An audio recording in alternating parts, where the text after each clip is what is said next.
Welcome to the Pulse podcast, where we discuss the latest trends in workplace, technology, and healthcare equipment, from artificial intelligence to business transformation. In this episode, we're exploring cybersecurity with Palo Alto Networks, a global company known for its innovative approach to cybersecurity. We dive into NIS2 and DORA, Europe's latest cybersecurity regulations, common challenges for companies, and what we can expect for cybersecurity in the next 5 years. This discussion was previously recorded with Palo Alto Networks. Hi everyone, my name is Bob van Eeuwijk, working for DLL as International Program Manager for Palo Alto Networks.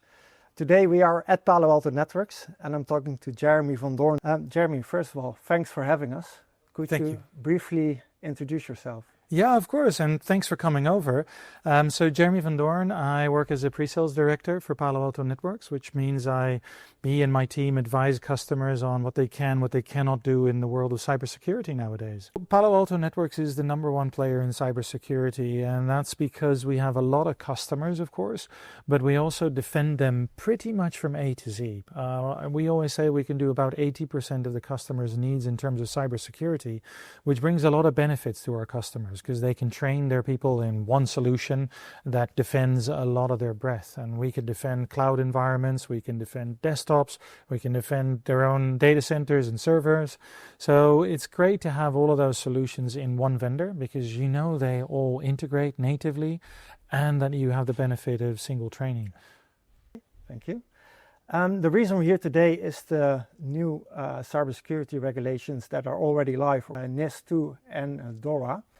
In a nutshell, can you explain to our audience what it is?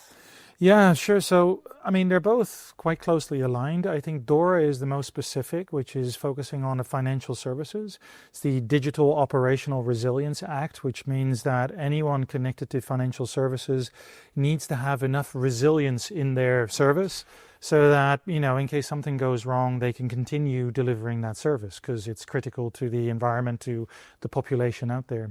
NIS2 is very similar, but it's a bit broader, where it goes around any critical infrastructure, critical companies to society, where they have to adhere to certain standards, ensuring that there is enough information security, that information cannot be seen by individuals who are not entitled to it, and basically that we just put a very high bar in place to defend our infrastructure, be it digital or a bit wider in DORA there, to defend them against things that could go wrong. That could be a bad actor trying to get in, but it could also be like we recently had in The Hague, where there's a massive explosion and something goes wrong. This could be at a massive company that then needs to have a resiliency plan in place. Yeah.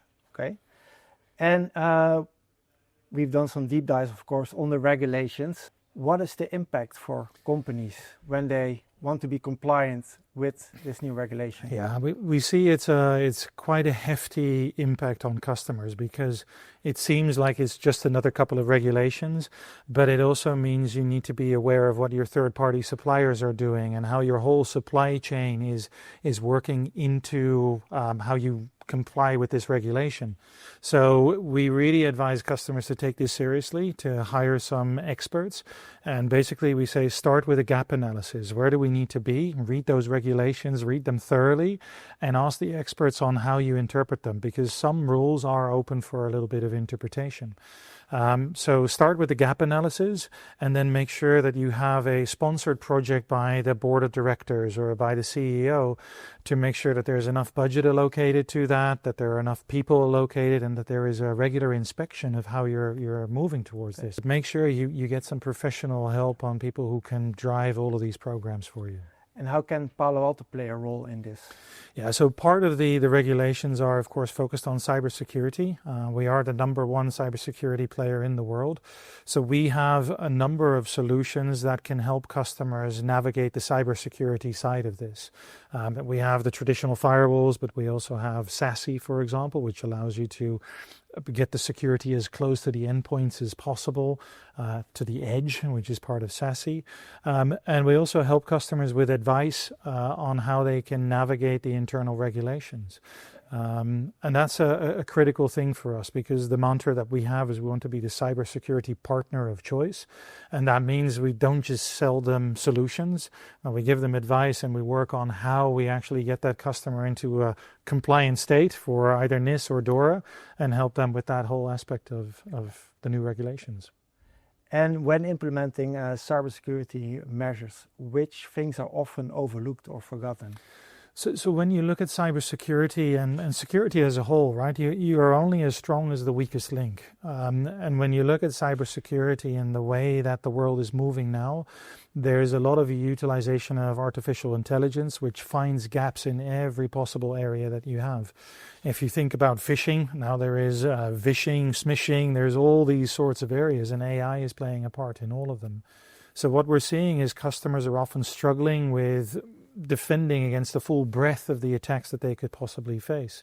And when you think about a whole wide range of attacks that come to you, we see that lots of customers are dealing with many different vendors, and then they need to stitch together all the solutions of those vendors. And that's where often you get ambiguity and you get some gray areas where defense might not be as strong as you want it to be, and that's where we see customers struggling. So attackers coming in through the stitches between those solutions, and that's one of the strengths we have. Our platform is the widest in the industry, and we can make sure that we defend our customers with a fully integrated solution from A to Z, where they can also save money on not having to educate their teams on multiple vendors, multiple solutions, but can really focus on driving proactivity and knowledge within a few people. Yeah.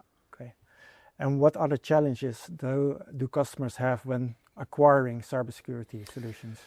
Well, I mean, I think most companies, and luckily with GDPR, but DORA and NIS and NIS2 now, we've seen that cybersecurity is much higher up on the agenda. Every CEO out there knows that they need to have proper cybersecurity measures in place, and with that we see that many companies know that there are budgets that are required for this. What we do see is that those budgets are not always there for the taking in the bank of the customer themselves. And so one of the struggles that we see with customers when they need to make an investment to become compliant or do whatever else they need is to find the funds. And that's one of the major reasons why we are working together, because you can find some very flexible funding solutions for our customers. And I know we've done some together, so maybe, you're much more financial. Yeah. Maybe you want to give some examples. Yeah, we started the relationship a couple of years ago, and the traction is building every year. It's amazing how hard we grow. And the added value we bring to the table is that we can structure a financial solution for customers in any way they want to connect closely to the investment they are making, but also if there's a seasonality in their budgeting, we can adhere to that. And also, if you take into account solutions like assignment of receivables, in some cases we can do that as well. So the key what we bring to the table is our expertise in underwriting customers and our structured solutions that we can bring into the market. Yeah, and I think together that's fantastic, right? Because we can bring the right solutions that lower the amount of procedures that customers have to go through in case of an issue. And then if they have the financial backing and the financial calmness behind that to not jeopardize any of their other endeavors where they're actually making their money, it's a best solution for the customer, right? Yeah, I fully agree. Yeah. You already touched upon it a little bit. AI, I think a buzzword throughout the world now. How does that impact cybersecurity and Palo Alto Networks? Yeah, it's massive, both on the offensive side, so where you can see the bad actors, but of course also on our side, because when you look at the customers that we have around the globe, every single day we get data back from them on what our firewalls are seeing and what our other solutions are seeing. And on average, we see about 1.7 million new attacks every single day that we've never seen before. And this is all because of the use of AI. So AI, adjusting an existing attack a little bit to try and break something open. And what we're seeing is that bad actors are already looking at how they use AI, and they're using it extensively to get into accounts quicker. We see that in the old days, it used to take maybe 15 hours for an attacker to come in and to exfiltrate data. We see now that it's already reduced to 3 hours because they deploy their software much quicker. They then exfiltrate the data. And this means that if you want to defend defend against that level of attacks, you need AI in your defense as well. And what we often say is don't defend against a robot with a human, right? Use a robot to defend against a robot. And so in all of our solutions, we have AI. We started with that roughly in 2018 to implement that. So it's not something that's new. And we're using that to automate the responses to any attack, meaning that your employees can focus much more on proactive defense than reactive, which is a lot better for your cybersecurity posture out there. So AI is absolutely out there. And if you're not doing anything with AI, you have to look at it. But not just that, the attacks coming in, also your employees utilizing ChatGPT or any of those tools out there and copy-pasting contracts of customers into an AI bot, which is now the public domain's knowledge. And that's very, very critical to have a defense against that. So we're seeing a lot of interest in there. Yeah. Jeremy, can you share some of the latest trends you see in the cybersecurity industry? Yeah, absolutely. I think there's always lots of new solutions coming out in cybersec, but one of the things that we see customers reacting very positively on is the notion of an enterprise browser. So you can imagine you're using Safari or you're using Chrome as your browser, where you can access absolutely every website, all the data in those applications, etc. We now have what we call an enterprise browser, which anyone can download if they are affiliated to your company, for example. Download it, install it without administration rights. They log into it. And based on that login, the company can then decide which applications, which websites they can access and what data they can see. So, for example, if we're going to Instagram for some social marketing, for example, I can log in with my company account, but not with my personal account. If I want to copy and paste data from a contracts page, I cannot copy paste that into ChatGPT, for example. So that helps you against exposing data into those AI bots that we have out there. It also can prohibit you from printing certain data, or when you're downloading data that it encrypts it. And one of the nicest things, I think, is we can do a watermark in the page. So even if you take a picture with your camera, you can still determine which user it was that actually took that picture. Individual watermarks there too. Exactly, with the username, the time, okay. Everything in there. And the beauty of this is you can install this on any Windows or Mac-based operating system. So if as a company you've got third-party contractors working for you, you don't have to give them a laptop or VPN access which exposes your entire network. You just give them this browser and you can determine what they can access. So third-party individual contributors, for example, but also companies that need to do business with you. And it enables you to also adhere to these NIS2 and DORA initiatives, because there's much less of a connection in terms of that full VPN connection that we traditionally saw.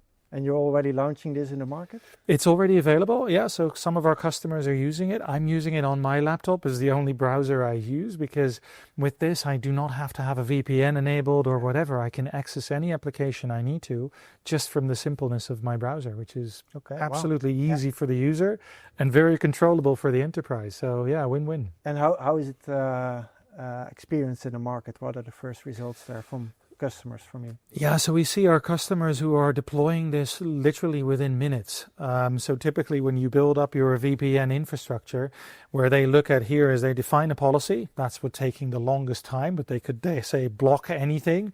But once the users start using it, it's immediate and no admin rights are needed. So it's a very simple implementation and an immediate return on value for those customers, because no longer buying laptops, no longer maintaining them, no longer having the risk of a full VPN openness. So a contractor can come in with its own device and immediately start working. Yeah. And it gives also for your own employees, it gives you the freedom to give them their bring your own device type of policy, right? Because someone likes to work on a Mac, that's fine. Someone likes to work on Windows or Linux, that's fine. And it allows you to give more employee satisfaction while still maintaining that high security posture. Wow. Jeremy, can you give an example of a company or businesses that have implemented cybersecurity measures to be compliant with NIS2 and DORA? Yeah, I can give a couple of examples of where we help. And again, right, cybersecurity is a part of NIS and DORA, but it's an important part because it's about the cybersecurity and the resilience there. And some of the examples we see is, for example, our firewalls that are used in HA, high availability mode. So if one would fail, the other would continue running automatically. It's a very basic example. But we also see that customers are using our interfaces to gather information based on what cybersecurity measures they have and answer some of those questions from the regulatory bodies. So we're here in the Netherlands at the moment, so the Dutch National Bank will start querying companies on what are their measures to comply with DORA in that finance space. And to answer those questions, companies need to provide a lot of data, of course. And our user interfaces and our APIs, or programmable interfaces, can provide a lot of that data. As another example there, we also see that companies are using automation. So we've got an automation framework that can query a lot of data from different data sources, compile it into one, and then provide the company with easy answers towards those regulatory bodies. So that's something that we see a lot there.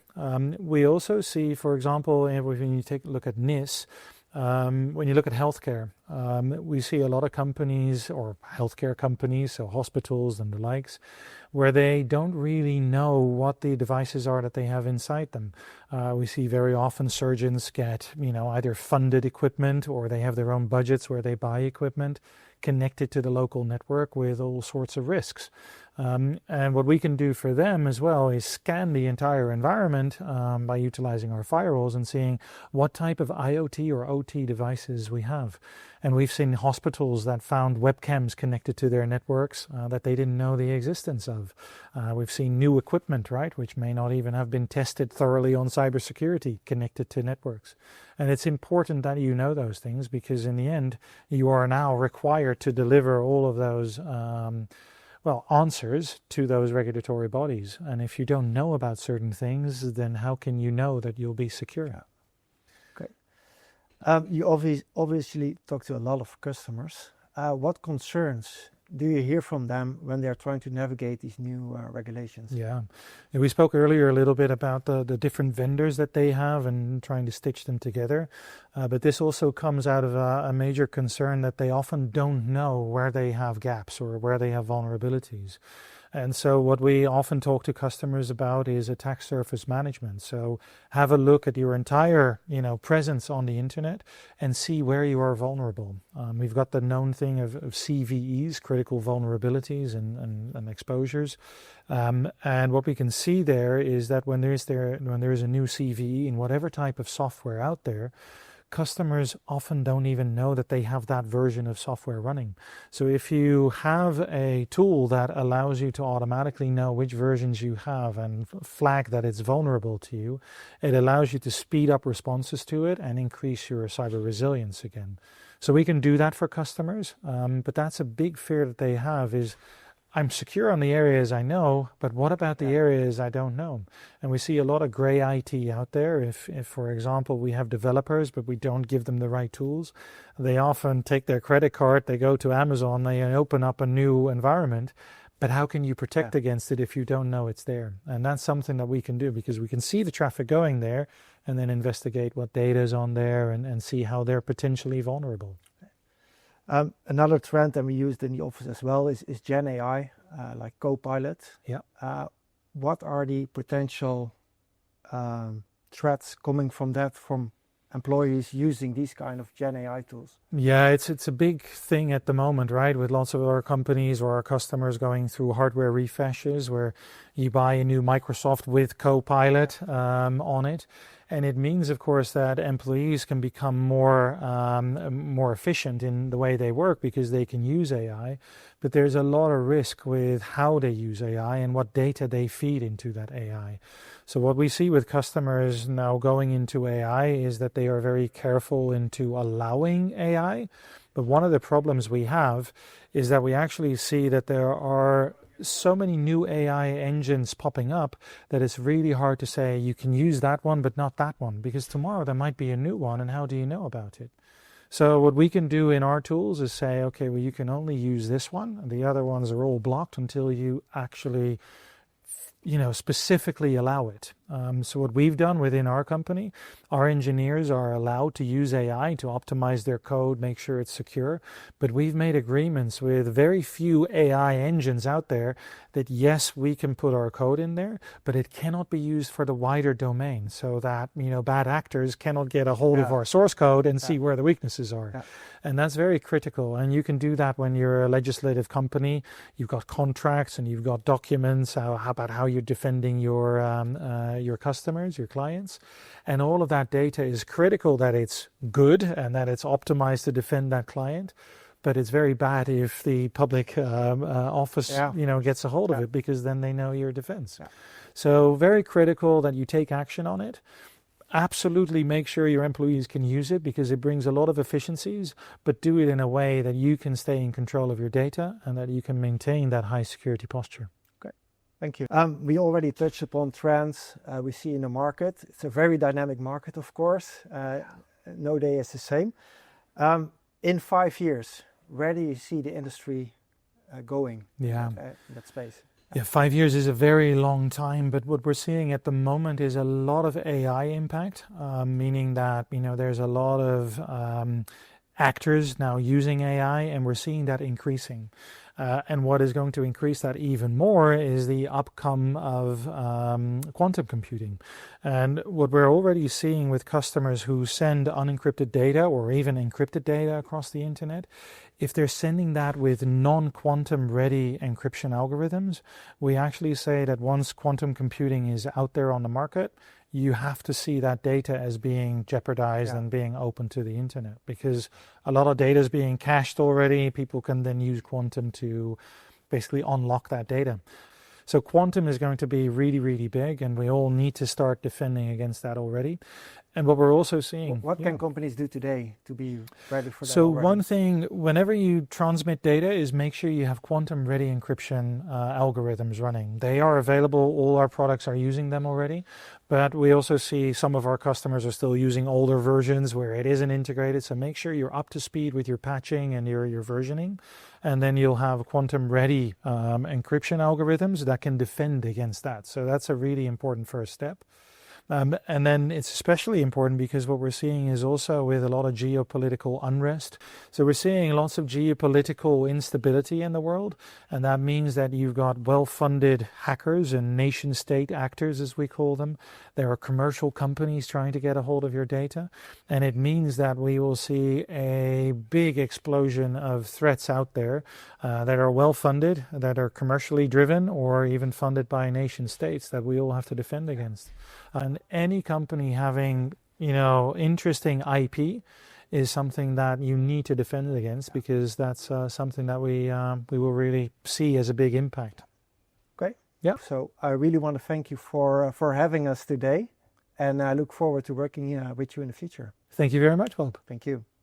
Learn more on how to access cybersecurity equipment with financing solutions at dll.com. Thank you for tuning in to this episode of the Pulse podcast. Stay tuned for another exciting episode.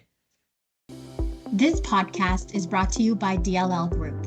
All rights reserved. This podcast is for general information purposes only and should not be used as a substitute for professional advice. The opinions expressed in this podcast are solely those of the participants. Nothing herein should be construed as legal, tax, financial, accounting, or investment advice. Please visit www.dllgroup.com/aboutus for further details.